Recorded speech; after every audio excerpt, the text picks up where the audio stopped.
This is India, or Bharat when Hindi.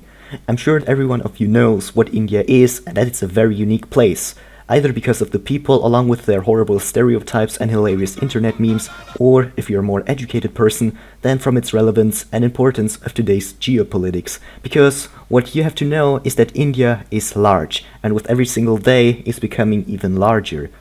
India now is like an inescapable pandemic that just hides itself everywhere behind everything.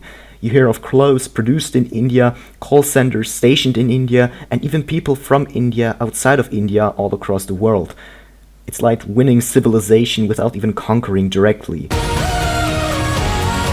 But even the biggest players once started off very small, and we're here to look at its entirety from beginning to present. Let's enjoy the history of India. And spoiler, it's huge. This is the Indian subcontinent around 70,000 years ago. The first humans have recently set foot on Indian soil, and tens of thousands of years later, in 2500 BCE, the first urban civilization was found along the Indus River, which we call for simplicity Indus.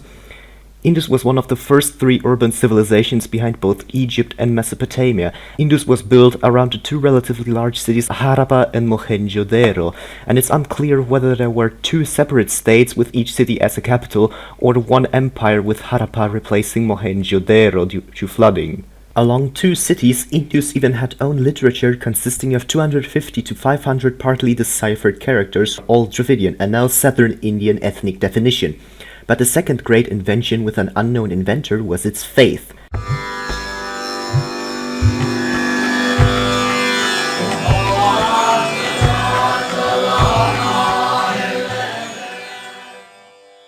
The civilization was very agricultural and had trade relations with Rajasthan, Persia and southern India. Irrigation-wise, Indus very much relied on domesticated animals like cats, buffalo and Asian elephants, as well as on crops such as sesame and cotton.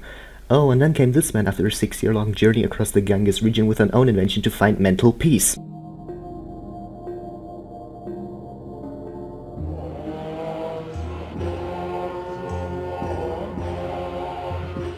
How the Indus era came to an end is uncertain, but what's known is that Mohenjo-daro was raided by Aryans, i.e. not these Aryans but rather people from Central Asia, thus ending the Indus era and beginning the Vedic period around 1700 BCE. The Vedic period saw great Aryan migration with no real urbanization unlike in Indus times. The meetings between natives and invaders often went on violently, with the Aryans ruling over the natives. How did they secure power, you ask?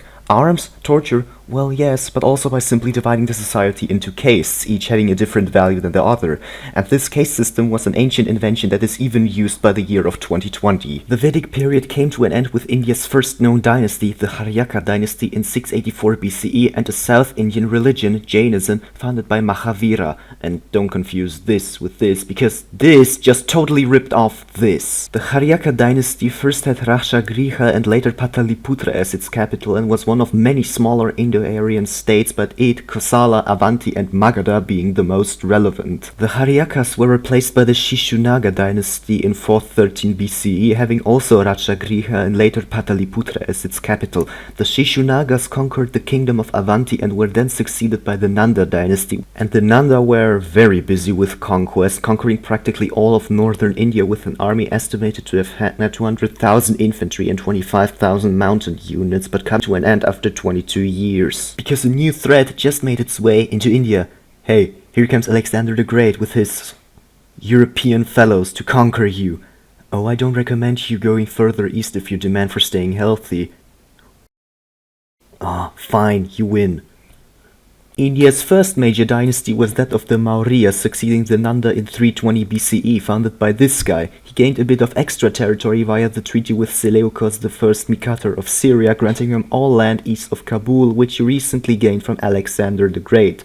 Chandragupta's grandson Asoka gave his empire its greatest extent, in which it had only the state of Kerala left to control the entire subcontinent. It should be mentioned that Asoka was very open towards Buddhism and was able to keep the empire together despite its linguistic diversity.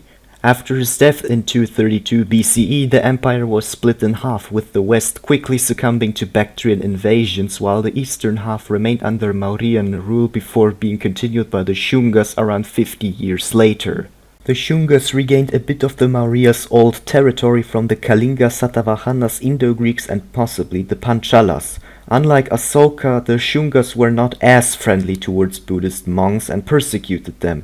Therefore, in the following war, the monks supported the Bactrians, who were able to push as far as Pataliputra, but due to civil war were pushed out of the Ganges River basin. The last emperor was assassinated by the founder of the following Kanva dynasty in 72 BCE, but the Kanvas were quickly replaced by the Satvahanas, who would become the next territorially dominant dynasty by later occupying all of these lands, and then by successfully defending themselves against western satraps even a few more.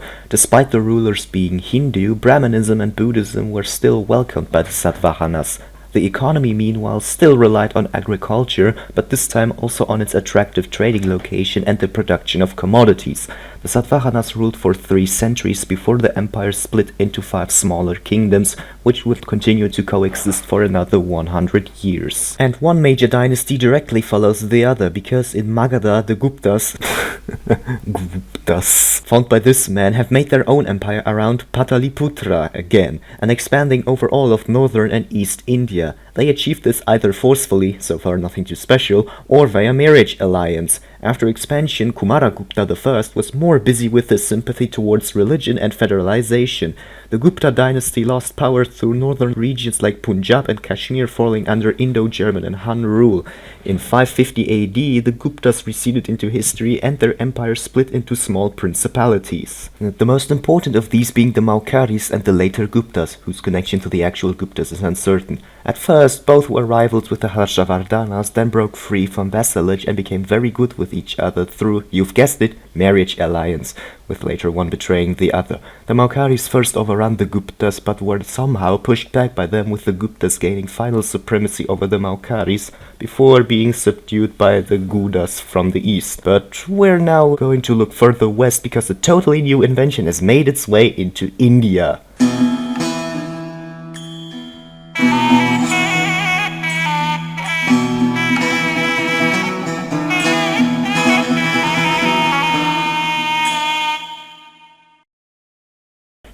Islam came into India very quickly because of already existing trade relations between the Indian subcontinent and the Arab peninsula. Therefore, the first Muslim communities in India were found along the western coast in Sindh, Bengal, Gujarat, Kerala and Ceylon. The first Arab conquests saw Kapisa, Zabulistan and the Sindh fall under Arab rule, and with the Umayyads then taking over Arabia, the forces advanced even further beyond the Indus River into southern Punjab, meeting resistance in Makran, however. The Arabs then occupied more northern territories like Kashmir and tried to invade the Deccan Plateau, but were defeated in 739 and kept behind the Thar Desert, with the Sindh being independent. The Umayyads then succumbed to the Abbasids, who between 787 and 815 attacked and plundered most of the lost land, with the Sindh being independent again.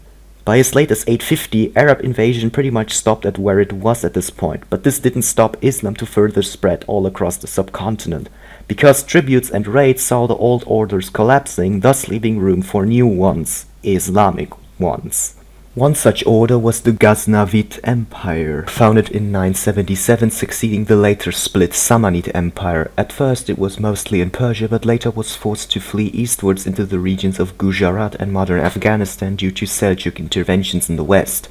This greatly weakened the empire, and when in 1186 its new capital, Lahore, fell to the Ghurids, its turn ran out. It were now the Ghurids who continued the Ghaznavids' old territory and duties, with later expanding through all of northern India, advancing into modern Bangladesh. It was the Sunni Persian-ruled empire, replacing the old Buddhist order by constructing mosques and Islamic schools all across the empire. And though it quickly succumbed to the Delhi Sultanate in the east and the Khwarezmids in the west by as late as 1210, its influence on spreading Islam all across India has clearly left its marks. The previously mentioned Delhi Sultanate was India's next big era, with